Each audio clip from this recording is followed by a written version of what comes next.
En una región olvidada del norte de México, donde los vientos aún cantan viejas canciones de tragedias pasadas, existe un tramo de ferrocarril abandonado que cruza el desierto. Los lugareños lo llaman la Vía Maldita, un nombre que carga con siglos de historias sombrías.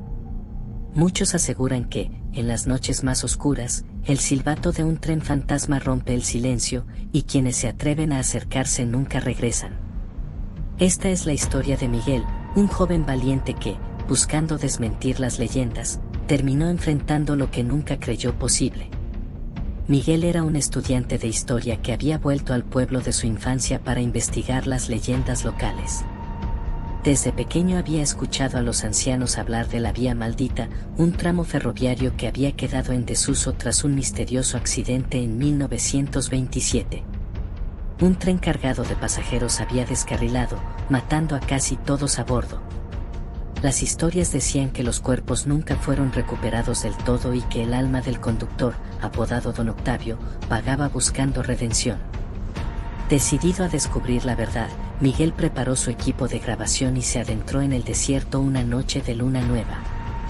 Llegó al antiguo paso aún marcado por rieles oxidados y durmientes podridos. El aire estaba extrañamente quieto, y el silencio pesaba como una lápida. Mientras inspeccionaba los rieles, Miguel comenzó a notar cómo la temperatura descendía rápidamente. Un escalofrío recorrió su cuerpo cuando escuchó el lejano silbato de un tren. Miró a su alrededor, pero no había luces ni movimiento. Solo la inmensa oscuridad del desierto. Después de unos minutos, los ruidos se intensificaron. El sonido de ruedas sobre rieles, gritos ahogados y un estruendo metálico llenaron el aire. Miguel encendió su linterna, pero no había nada que explicar aquel caos. De repente, un destello apareció en el horizonte. Era una locomotora antigua, iluminada por un resplandor espectral. El tren avanzaba lentamente, pero en lugar de viajeros, Miguel pudo distinguir figuras translúcidas que miraban fijamente hacia él desde las ventanas. Sus rostros estaban congelados en expresiones de angustia y dolor. Miguel intentó correr, pero sus piernas no respondieron. El tren se detuvo frente a él, y la puerta de uno de los vagones se abrió con un chirrido. De su interior bajó una figura imponente, un hombre vestido con un uniforme de conductor, cuya mirada ardía con una mezcla de ira y desesperación. Era Don Octavio. ¿Por qué has venido aquí?, preguntó el espectro con una voz que resonaba como eco en un cañón. Miguel intentó hablar, pero las palabras no salían. El espectro se acercó y colocó una mano helada sobre su hombro.